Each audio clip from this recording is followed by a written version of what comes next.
Yo mes bros, c'est la ronde 6 de la plagne. On joue contre un mec qui s'appelle Maillet Patrice. Et ce nom est familier. Pourquoi ce nom est familier? Vous l'avez vu dans le titre. Je prends ma revanche contre Maillet Patrice avec les Blancs. Il m'avait joué une défense française au tournoi de Cassis. J'avais perdu à cause de lui. J'ai pas gagné de prix. Bon, je me suis bien préparé. Je vais pas faire une française d'échange. Maintenant, vous allez voir. Je me suis préparé contre sa française. Et c'est parti. Avant toute chose, j'ai fait une vidéo avec Joachim Mohamed, juste ici. Allez la liker, allez commenter parce que les gars, c'est une vidéo que je kiffe en fait. Fité avec un gros youtubeur échec, c'est franchement incroyable comme avec Julien Song. Là, c'est Joachim Mohamed et en plus, il y en a une autre qui va sortir dans quelques jours. Du coup, soyez branchés. C'est parti pour la game. J'envoie E4, il envoie E6. Pour l'instant, c'est la théorie de la française. On va pousser D5. Bref, tout ce qui est classique. Je joue D4. Il joue D5. Et à la game à Cassis, j'avais pris. C'est la française d'échange. Donc là, je vais un peu le surprendre. Je vais jouer cavalier D2. On va jouer une tarache. Une tarache fermée. Donc là, il peut soit prendre, comme ça je prends et il va développer son cavalier, ou sinon, il joue cavalier F6. L'idée de cavalier F6, c'est que moi je peux jouer une tarache fermée, du coup en jouant E5, cavalier E7, et il devra pousser C5 pour essayer de trouver l'activité et jouer le centre. C'est ce que je fais, je joue E5, c'est ma prépa, je joue pratiquement que ça sur la française. Il joue E5, cavalier D7 et fou D3. Fou D3, ça développe le fou. J'aurais peut-être hésité avec cavalier F3, petit roc. Et jouer avec C3, je pense, pour concéder le pion. Comme dans la française, il joue C5. Ça me paraît logique. Il conteste le centre. Moi, évidemment, je vais pas prendre parce que sinon, ça développerait son fou. Ça serait un peu bizarre, je vous avoue. Donc, je joue C3, c'est solide. Si, par exemple, il joue C4. C4, figurez-vous que c'est une erreur. Parce qu'il y aurait soit fou B1, soit fou C2. Le meilleur, c'est fou C2. Et au moment où il fera petit roc, par exemple, et en fait, moi, je pourrais lancer une attaque sur son aile roi parce que mes fous, ils tapent vraiment super bien. Ma chaîne de pions va vers son roi. Et là, je pourrais balancer peut-être des H4, des F4. Enfin bref, je pourrais tout balancer. Donc, il fait pas C4. Il joue la théorie avec cavalier C6. Il veut appuyer sur le pion en D4. Donc je fais cavalier F3 pour le défendre. Et il joue dame B6. Dame B6, ça renforce la pression sur le pion. Maintenant, il a attaqué 3 fois. 2 et 3. Et il est défendu que 2 fois. Mais c'est la théorie. Je vais jouer petit roc. Il va se dire, mais là c'est un pion gratuit en fait. En fait, oui, c'est un pion gratuit. Mais en fait, moi, je vais jouer l'activité. Je vais le surprendre parce que Maillet Patrice, c'est une personne, bon, je vais pas dire âgée, mais un petit peu quoi. Il a pas mon âge. Donc, je me dis, sur les positions où il y a de l'activité, je peux peut-être avoir un avantage. Donc ici, il va prendre, je vais prendre, il va prendre, je vais prendre et il va prendre la dame. Il a un pion de plus, mais j'ai de l'activité. Même la barre d'évaluation me le confirme. Je suis à plus 0,4. Il fait dame prend D4. Et donc là, la théorie, c'est encore cavalier F3. Je joue ça un peu vite, même si je prends un peu mon temps. Cavalier F3, ça défend le pion et ça touche la dame. Donc la dame, elle doit partir. Bon, là, le meilleur coup, c'est dame B6. Il va jouer dame B6. C'est encore dans ma prépa. Et donc là, j'ai deux choix. Je sais c'est quoi la théorie encore. Donc soit je vais jouer fou E3 ou soit je vais jouer A3. Je vais jouer A3. C'est le meilleur coup. Vous allez comprendre pourquoi, je vais l'expliquer juste après. Si je fais fou E3, alors là, il y a peut-être un monde où il peut prendre le pion. Je vais regarder la ligne. Bon, c'est une imprécision d'après l'ordi, parce que là, il y a tour C1 et peut-être qu'il a 2 pions de plus, mais j'ai beaucoup d'activité avec les fous. Mais en fait, A3, ça menace quelque chose. Je vais vous montrer juste après. A3, ça enlève la case de repli de la dame. Et je vais vous montrer pourquoi. Parce que après fou E7, moi j'avais peur de fou C5. Si je jouais fou C5, moi perso ça m'embêterait un peu. Bon là il y a dame A4. Mais fou C5, je me suis dit, ça va être chiant à jouer. Heureusement pour moi, il fait fou E7. Et là, je vais jouer fou E3. Fou E3, ouais. Donc là, je lui donne un deuxième pion. Mais c'est toute l'idée du piège de la Tarache. Parce que si il prend le pion en B2, c'est une énorme erreur. En fait, là, il y a juste fou D4. Un excellent coup. Et en fait, ça enferme la dame. Parce que le pion en A3, maintenant qu'il est en A3, il n'y a plus la case A3 pour la dame. Donc ici, il se fait bouffer, ici aussi et ici aussi. Donc il devra juste échanger la tour. Et j'ai une dame de plus. Je fais fou E3. Je me dis, il y a peut-être moyen qu'il tombe dans mon piège. Et il me joue dame D8. Dame D8, je me dis, mince, il tombe pas dans mon piège. J'ai un peu le seum, je vous avoue. Mais au moins, j'ai beaucoup d'activité. Sa dame revient en D8. Donc, c'est un coup pour moi qui est assez bizarre. D'ailleurs, les gars, n'hésitez pas à vous abonner, à liker et à commenter. Et donc là, je vais jouer le plan simple avec tour C1, meilleur coup. Pour l'instant, je joue que les coups de l'ordi. C'est absolument incroyable. Tour C1. Bon, tour C1, c'est un coup pour l'instant qui sert un peu à rien. Mais plus tard dans la partie, ça va m'être utile. Parce que tour C1, bah, ça se met sur la colonne ouverte. Il joue petit roc. Et donc là, je sais pas quoi faire en fait. J'ai beaucoup d'activités. J'avais des idées de H4, H5, mais je peux pas balancer H4 parce qu'il y a, il y a juste prise. Donc là, je vais balancer Dame A4. Dame A4, je me dis, ok, je pourrais faire des H4, H5 un jour, peut-être même maintenant, parce que la dame défend le pion en H4.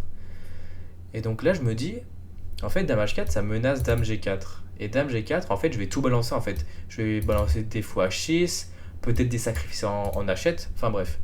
Je me suis dit, ça c'est un bon coup, j'ai bien fait de le jouer. Il va jouer B6. B6 peut-être pour... honnêtement, j'avais pas compris pourquoi. Peut-être pour jouer des fous B7, des cavaliers C5. Voilà. Honnêtement, j'avais pas compris ce coup. Ouais, surtout je pense pour cavalier C5 parce que sur prise, il y a fou prend et en fait, il a un peu d'activité. Je vais jouer dame G4. Bon, c'est une petite imprécision, mais pour moi, ça me paraissait un peu logique. Je mets ma dame en face de son roi. Et en fait, là, il y a pratiquement tout qui tape. Peut-être doubler les tours sur la colonne C. Enfin bref. Ça me paraissait un bon plan. Il va jouer F5. Et F5, je me suis dit, mais c'est quoi ce coup? Je me suis dit, F5, ça affaiblit beaucoup le roi. Et en fait, devinez quoi? Bah, c'est un peu le meilleur coup de l'ordi. Pourquoi? Si je fais prise en passant, qui est le meilleur coup, bah, il y a juste fou prend. Et en fait, coup en passe. Ouais, bref, la prise en passant, excusez-moi. En fait, ça libère mon fou. Donc, fallait jouer ça. Sauf que moi, je me suis dit, je vais pas jouer la prise en passant parce que je pense qu'il a dû voir que que la prise en passant c'était un bon coup. Et je pense qu'il a dû voir la ligne exacte de ça. Donc, moi, je vais jouer Dame G3. Et Dame G3, c'est une petite erreur. Je me dis quoi? Je me dis, je vais rester sur l'alignement de son roi. Et j'aurai des idées de H4, peut-être cavalier G5 pour toucher le pion. Et en fait, moi j'avais une idée comme ça. Comme ça, je pourrais faire cavalier G5, la dame qui défend le pion. Mais en soi, c'est pas une si grosse erreur. Il va jouer cavalier C5, le meilleur coup, touche le fou en D3. Donc mon fou, je dois le bouger. Je le bouge en B1, c'est le meilleur coup. C'est pour ça que j'ai fait tour C1 pour ramener mon fou en B1. Donc ça, c'est vraiment bien joué de ma part. Comme ça, ma tour, elle joue en C1 plutôt qu'en A1. Et il fait x6. Il trouve que les meilleurs coups. Je me suis dit, aïe, c'est un peu compliqué. Le pélo, il trouve tous les meilleurs coups. Il me fait que des coups forcés. KC5, je dois bouger le fou. Fou A6, je suis obligé de bouger la tour. Enfin bref, c'est compliqué. Donc là, j'ai deux idées. Soit de la mettre en D1, soit de la mettre en E1. Je vais la mettre en E1. Pourquoi? Parce que moi, je trouve qu'elle est mieux en E1. Voilà, il y a que ça en fait. Et là, il va jouer cavalier D3. Et cavalier D3, je me suis dit, ah, mais c'est un bon coup en fait. Parce que je suis obligé de donner mon fou de case blanche. Mais après réflexion, je me dis, mais en fait, c'est mieux en fait de donner mon fou de case blanche parce que ces pions, ils sont sur case blanche. Donc je pourrais jamais en soi avoir un bon fou de case blanche. Alors que mon fou de case noire, peut-être que j'ai un pion de case noire, mais en fait, je pourrais peut-être un jour le mettre en D6 ou supporter mon pion. Donc là, je suis obligé d'échanger, sinon je perds une tour. Donc je fais fou prend D3, fou prend D3. Et là, j'avais soit une idée de faire tour C3 pour attaquer le fou et faire tour C1 pour essayer de coincer la tour en C7, ou soit de balancer H4, H5, H6, mettre le pion en H6 et mettre un peu l'épine. Mais aussi, j'avais une idée de faire fou H6. Menace m'attend 1. Donc je me suis dit, ok, sur fou H6, il y a quoi qui défend? Il y a tour F7. Je vais vous montrer la ligne, tour F7. Et en fait, après tour K et D4, en fait, je suis mieux dans la position. Pourquoi? Parce que je tape le pion, je menace mat, et après dame D7 par exemple, et bah là, je peux tout simplement reprendre le fou. Voilà, et j'ai une pièce de plus. Donc pourquoi j'ai pas fait ça? Bah honnêtement, je l'ai pas vu. Alors, en fait, si, j'ai vu fou H6, tour D3, tour F7 plutôt. Mais en fait, j'ai pas vu qu'il y avait D4 qui menace le pion, et après dame là, je reprends le fou. Ça, j'avais pas vu par contre. Donc je suis un peu dégoûté d'avoir pas vu ça, alors que franchement ça avait l'air plutôt simple. Donc à la place je vais jouer à H4, je vais jouer pour l'attaque du roi, parce qu'en fait après, en fait vu qu'il a fait F5, bon dans ma tête, je me dis qu'en fait son roi il est un peu faible. Pourquoi? Parce que il a fermé un peu la position, et en fait ses pièces elles peuvent pas trop défendre. Le fou peut pas aller en F6, la tour elle est obligée de rester là ou en F7, et la dame, en fait, si fait dame 8, par exemple, bah j'aurais non, j'aurais pas H5, mais j'aurais bientôt H5, qui va contrôler la cage G6. Donc après H4, il va jouer roi H8, un coup un peu nul, je vous avoue. Et les gars, je vais trouver un bon coup pour moi, qui n'est pas validé par l'ordi. Bon, le bon coup, je l'ai vu aussi, c'était cavalier D4. Bon, c'était un peu le seul coup qui maintenait l'évaluation à 1,3, parce que ça tape le pion. Et après dame D7, bah là il y a fou G5. Met une pression sur le fou et met une pression sur le fou ici. Imaginez, il prend, bah t'as juste H prend G, il y a encore la pression, et par exemple après fou B5, bah en fait là tu peux faire par exemple dame B3, tape le fou, et bon, pas encore le pion ici, mais peut-être bientôt. Mais en fait, juste le fou, je vais le manger un jour et ça va être bien. Sur mon fou d'ailleurs, qui est derrière sa chaîne de pions. Mais je vais pas jouer ça. Je vais jouer cavalier G5. Et cavalier G5, je me dis, comme ça, je touche le pion en E6. En fait, c'est un peu la même idée, mais c'était juste pas la bonne case, en fait. Parce que là, je regarde l'ordinateur, je vous avoue, mais là, il y a F4. Et après F prend, là, t'as fou C5, seul coup. C'est absolument, pour moi, introuvable pour un 1700. Même moi, je ne l'ai pas vu. Si, j'ai vu F4 prise, mais j'ai pas vu fou F5. Bon, la game, elle remonte à 3 mois, je vous avoue. Mais fou F5, en fait, il redonne le pion. Enfin, ouais, il redonne le pion, en fait, tout simplement. Mais juste que fou F5, en fait, ça défend tout. Genre, ça défend le pion. Ça défend peut-être le pion en H7. Ça peut aller en G6. Et moi, j'aurais peut-être des plans comme tour C6, tour C1. Faut chercher. Mais après cavalier G5, il prend sa main et il fait fou prendre G5. Je le regarde, il me regarde. Et je vais prendre en G5. Coup brillant. Non, quand même pas coup brillant. Mais après, fou prend G5 et en fait, il perd une pièce. Pourquoi? Parce que sa dame est attaquée. Parce que son fou est attaqué. Et en fait, il peut pas bouger la dame tout en protégeant le fou, en fait. Donc après ce coup, fou prend G5. Il va me serrer la main. Il va abandonner après 30 minutes de jeu. Donc moi, les gars, je suis super content. Il commence à souffler. Enfin bref, il part. Il est vraiment dégoûté de sa game. Mais moi, les gars, moi j'ai pris ma revanche. Je suis très content.